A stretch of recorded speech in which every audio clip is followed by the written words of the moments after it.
প্রিয় ছাত্রছাত্রীরা, আশা করি তোমরা সকলে ভালো আছো। আগের ক্লাসে আমরা চতুর্থ শ্রেণীর পড়া যত পর্যন্ত আলোচনা করেছিলাম, আজ তারপর থেকে আলোচনা শুরু করব। যদি তোমরা আগের ক্লাস না দেখে থাকো, তাহলে ভিডিও ডেসক্রিপশনে আগের ক্লাসের লিংক দেওয়া আছে, সেটা দেখে নিও। তাহলে চলো আজকের ক্লাস শুরু করি। এবারে দেখো কি বলছে। বলছে জলের বোতল কিনি। এর মানে কি?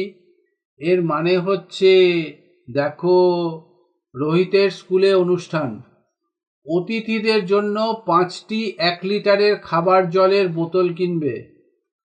একটি জলের বোতলের দাম 16 টাকা। তাহলে দেখো, একটি জলের বোতলের দাম যদি 16 টাকা হয়, লিখে দাও 5টি জলের বোতলের দাম কত হবে। 16 গুণ 5। দেখো 16 গুণ 5 কত হয়। প্রথমে এককের ঘর 5 দিয়ে গুণ করো। 6 5-এ 5 6 30। 30-এর শূন্য হাতে 3। 5 1-কে 5 আর 3-এ 8। 80 টাকা। 5টি জলের বোতলের দাম 80 টাকা। তাই রোহিত দোকানিকে 80 টাকা দিল। 80 টাকা দিল। এবার বলছে, দেখো, সাহানাকেও কিছু জলের বোতল কিনতে হবে। সাহানার কাছে 48 টাকা আছে। সে ওই টাকায় 16 টাকা দামের খাবার জলের বোতল কতগুলি কিনতে পারবে দেখি। তাহলে দেখো 48 ভাগ 16। এখানে দেখো ভাগটা করাই আছে। 48-কে 16 দিয়ে ভাগ করলে দেখো এখানে দেখো 3 আছে ভাগফলে। 3 16 48। তাহলে 48 থেকে 48 গেলে 0। বলছে যেহেতু 16 গুণ 3, 3 16 48, তাই জন্য এমন করে এটা গুণটা করলো। তাহলে দেখো 48 ভাগ 16 মানে হচ্ছে 3। তাহলে 3টি জলের বোতল সাহানা কিনতে পারবে। সাহানা 3টি 1 লিটার খাবার জলের বোতল কিনলো। এবার দেখো বলছে, আমার কাছে যদি 100 টাকা থাকে, তাহলে কটি খাবার জলের বোতল কিনতে পারতাম দেখি। দেখো 100-কে 16 দিয়ে ভাগ করা হয়েছে। দেখো ভাজ্যতে 100, ভাজকে 16। ভাগফলটা আমরা বার করব। দেখো যেহেতু 16 গুণ 6, 6 16 96, 100-র পরে আর যাবে না, 7 হলে বেশি হয়ে যাবে, তাই জন্য ভাজ্যতে 6 দিতে হবে। তাহলে এখানে 96 হবে। 6 16 96। 100 থেকে 96 বিয়োগ করলে হবে 4। তাহলে দেখো বলছে আমি 6টি 1 লিটারের খাবার জলের বোতল কিনতে পারতাম ও ভাগশেষ যেটা আছে ওই টাকাটা আমি ফেরত পাবো। বুঝতে পারলে? 4 টাকা আমি ফেরত পেতাম। দেখো আমার কাছে 100 টাকা আছে। আমি 16 টাকা দামের 6টা খাবারের জলের বোতল কিনতে পারবো। 16 টাকা দামের 1 লিটারের 6টা খাবার জলের বোতল কিনতে পারবো, আর 4 টাকা ফেরত পাবো। বোঝা গেল? এবারে দেখো আগের পাতার অঙ্কগুলোই আমরা হাতে কলমে করব। কিরকম? 48 টাকায় 16 টাকা দামের জলের বোতল কটা পেয়েছিলাম? 3টে। কিরম করে কিরম করে পেতে পারি? ভাগ করে। তাহলে দেখো 48-কে এখানে দেখো কটা কাঠি দিয়েছে। 1 2 3 4 5 6 7 8 9 10। 10টা কাঠি। 10 10 10 10। 4 10-এ 40। আর এখানে নিশ্চয়ই বাকি 8টা কাঠি হবে। 1 2 3 4 5 6 7 8। 10 10-এ 20 30 40 আর 8-এ 48। তাহলে 48টা কাঠি এমন করে করেছে।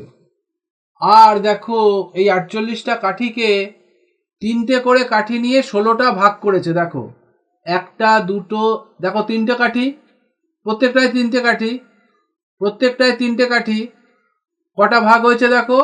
1 2 3 4 5 6 7 8 9 10 11 12 13 14 15 16। তাহলে দেখো 48 ভাগ 16 সমান 3 হচ্ছে। 3টে কাঠি। তাহলে সমান 3। তাহলে 3টে বোতল কিনেছিল, আগের পাতায় যে অঙ্কটা ছিল। অমন করে আমরা হাতে কলমে করতে পারি। এবারে দেখো 1 নম্বরের অঙ্কটায় কি বলছে।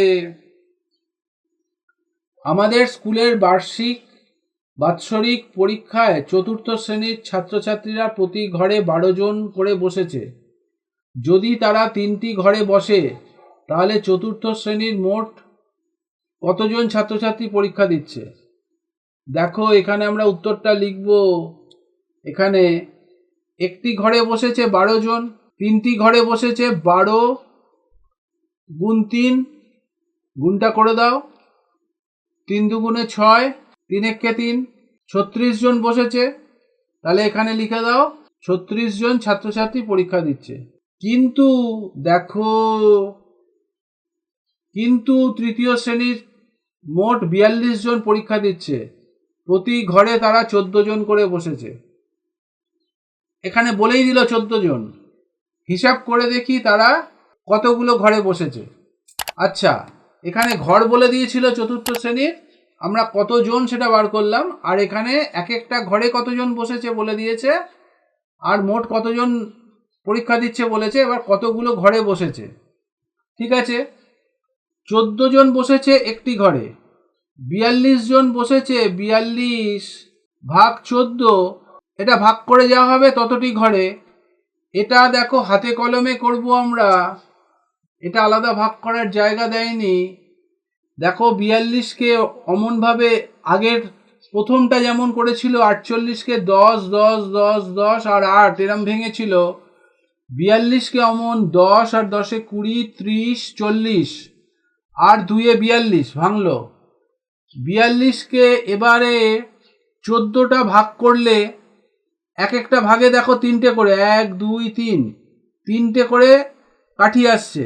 1টা 2টো 3টে 4টে 5টা 6টা 7টা 8টা 9টা 10টা 11 12 13 14, 14টা ভাগ আসছে।